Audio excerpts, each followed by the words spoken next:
Today we'll kick off a new series that I'm doing, which is reviewing my subscribers' stock portfolios. I'm genuinely curious to see what you guys have in your portfolio, and I'd like to go over it, rate it as a buy or sell, and if I'd own it. So with that said, if you do want to share your portfolio, just send me a direct message if you have me added on Discord, or comment your email or something and I'll reach out to you. If you guys are new to the channel, first of all, welcome. We make videos about dividend investing, news, and more, so make sure you guys smash the like button and subscribe for more videos like this. I also upload every Saturday at 3 o'clock Eastern Time. So in today's episode, we'll be going over PK Investing's dividend portfolio. Pierre runs his own channel, PK Investing, and I'll link that in the bio. Make sure to go check it out. Honestly, one of the best investing channels that I've come across. He doesn't have a ton of time to upload right now because of obvious school scheduling, but when he does upload consecutively in a month, his videos are tremendous. We'll be going over his portfolio that he sent over to me, that he does actually do a series on too in his channel. Pierre has a pretty similar investing strategy with me, which is to invest in high companies that increase and pay their dividends consecutively. And one last thing before the video does start, yes, I am sick. I'm staying home from school for a few days, so if my voice sounds a little off, that's why. With all that nonsense out of the way, smash the like button, subscribe. Hello, I like money. To start off, he has 10 positions in his portfolio. I honestly admire this because I have 30 positions in my portfolio right now, and if I were to have to cut 20, it would be an insane cut. So that right off the bat shows me that he's investing in the highest quality companies possible. He also said that he's making around $2,000 a year in dividend income, which for a college student is honestly crazy. So as I said earlier, I will be rating his holdings on a buy, hold, or sell status at the moment. I'll also try to give as much criticism, but looking at these companies, I don't know if I really can. To start off, he has 13.20% of his portfolio in McDonald's. I honestly don't know which is more disgusting, the fact that he's never had a McDonald's item in his life, or that this is over 10% of his portfolio weight. I'm joking. I definitely think that this is not a bad company to have as your highest position in portfolio weight. McDonald's is practically a real estate company, so he's getting a ton of real estate exposure too. Speaking of McDonald's, you guys should go check out the McDonald's stock review video I did. By far the highest quality video that I produced in this channel's history. Right now, I'd rate McDonald's as a hold, but honestly, it really doesn't matter what price high quality companies are at. You should always buy them. Only if you're holding for the long term, though. I'd assume he bought back in McDonald's when it was cheaper and had a lesser portfolio weight. Right now, McDonald's is pretty rich in value, so that's probably why it's a higher portfolio weight right now. But I definitely approve of this position. Next, we have the highly controversial and his favorite stock, J&J. Now, I know a lot of people don't invest in J&J for more reasons, but we can't ignore that it's such a great company to invest in. It's a dividend king and arguably one of the safest stocks in the stock market.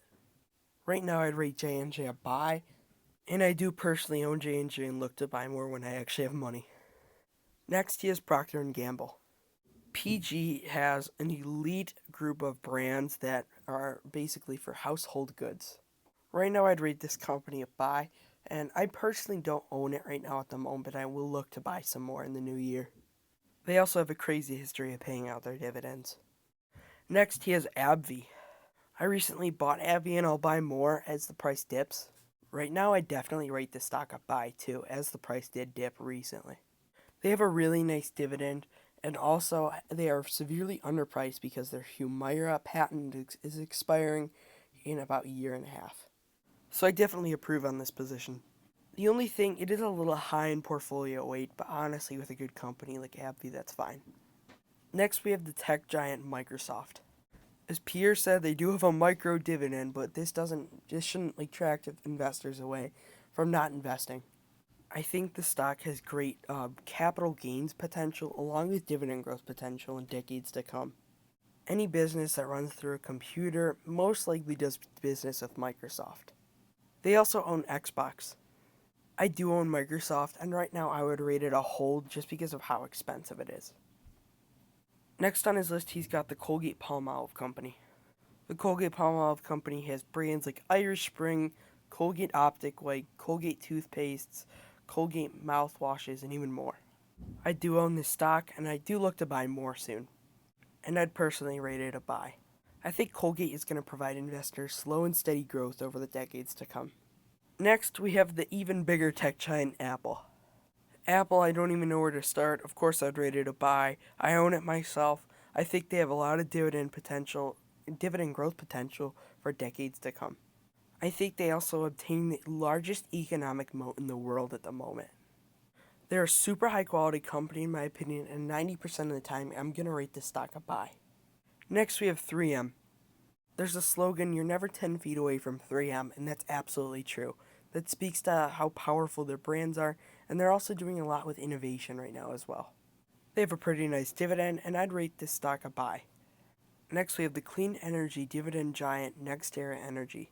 I think NEE is one of those companies that are quote-unquote making utilities great again.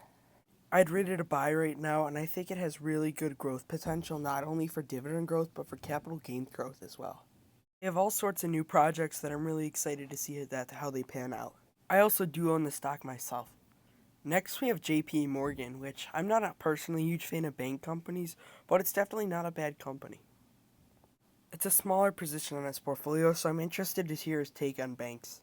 So that's the end of his positions. So my constructive criticism, so to speak, it was really hard to find any, but he's a little over concentrated in, household goods, which definitely isn't a bad thing. I also think he has room to add maybe 5 or maybe 8 more positions in his portfolio. But in conclusion, Pierre's doing really good, especially for a college student. You're making $2,000 a year in dividend income. Definitely where I want to be in college. Again, guys, he does have a YouTube channel, PK Investing. I'll link in the bio. Definitely go watch it. Go rewatch the old videos. I upload every Saturday, 3 o'clock Eastern. Thank you guys so much for watching. It means a ton to me. Make sure to smash the like button, subscribe, and have a great day, and don't do drugs.